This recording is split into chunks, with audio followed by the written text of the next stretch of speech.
intellectual grasp of tone and tonality. I don't even get it. Like, what is that? It's just the new and exciting thing.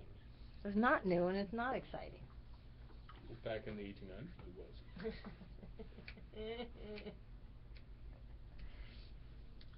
I mean, you know what? That's kind of like, that's like how I would score like a horror movie.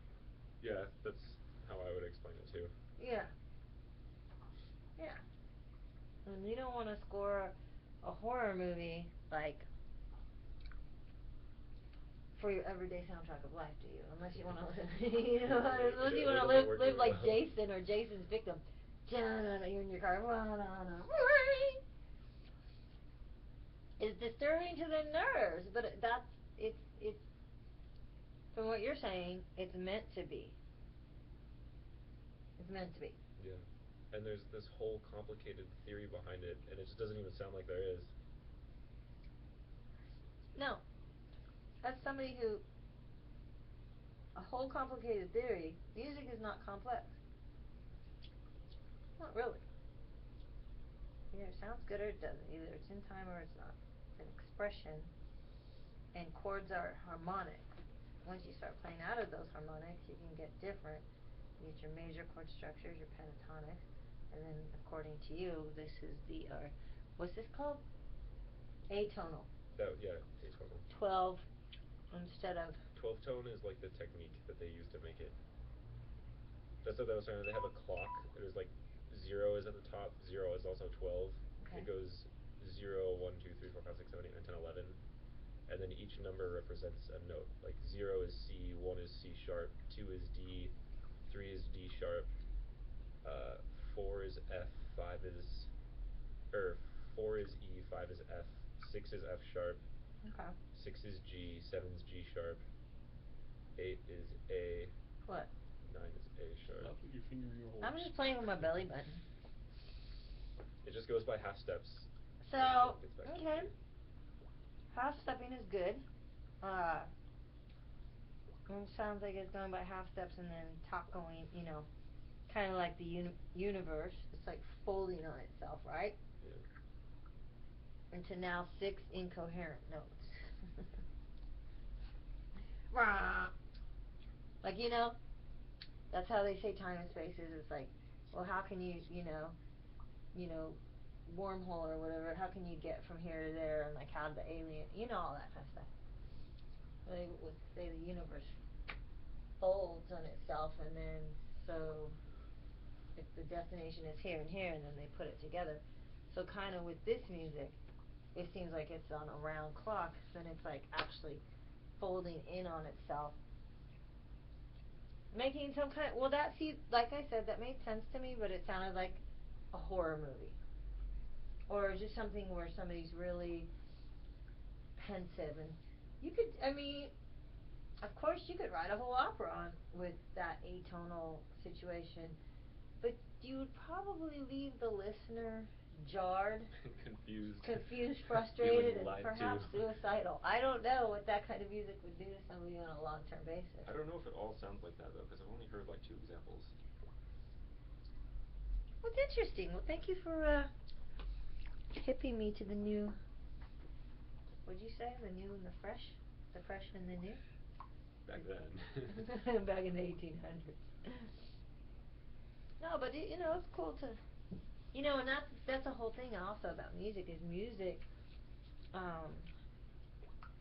It's just not. It's not like it evolves as well. So like the hip sound in like the 1800s, like Scott Joplin. You know what I mean? Like that kind of, like the whole different, you know, then it went to like the big band sound, and then it went to the jazz sound, and then it went to the country blues type thing, and then blues rock, and then pop rock, and rhythm and blues. And so music has just been, and then hip hop came on the scene, and you have fusion rock, which is what we are, and then a lot of stuff, man. Hello, little princess. Hello.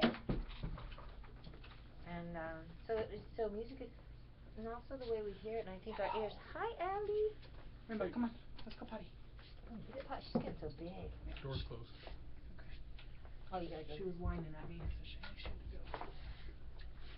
So, you know, music, it's constantly evolving, so I think we're, you know, as musicians, we're part of that transition. Like, we're always, like, well, not everybody, but certainly our band, we're always trying to find that, you know, that direction that we like.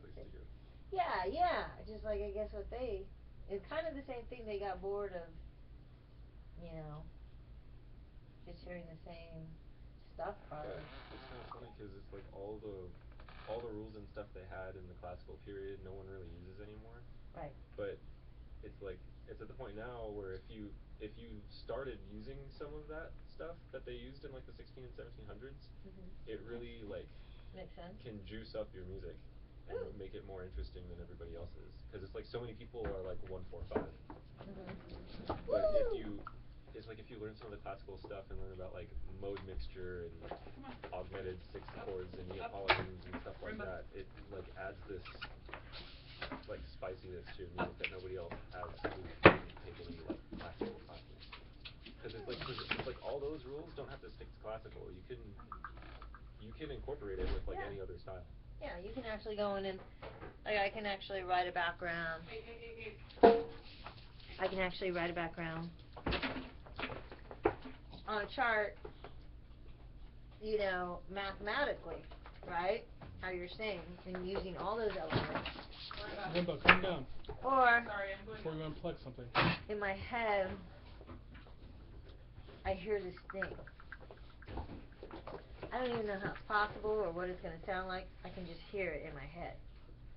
When I'm like listening to the music, I can hear all these counterparts and tonic notes, you know, as well as thirds, fifths, sevenths, and below thirds. You know what I'm saying? And below the tonic. Come on. That's why I drive T crazy with that. 'Cause and I blend those all together in their own way, which I don't think any other artist sounds vocally the way our band sounds. You know what I mean? Like musically or sonically, I don't think. I can't really. I haven't really heard anything like you guys.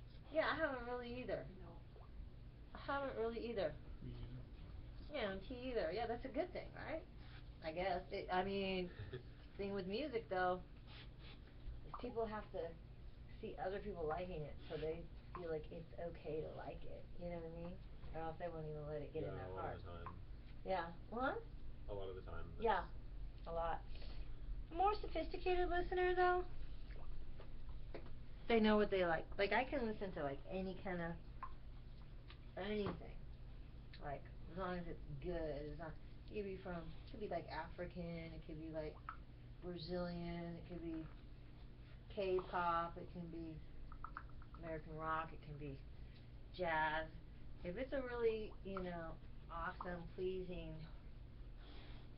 you know, melody and song, I'm gonna love it till the end of time. You know what I'm saying? I rarely get sick of a song.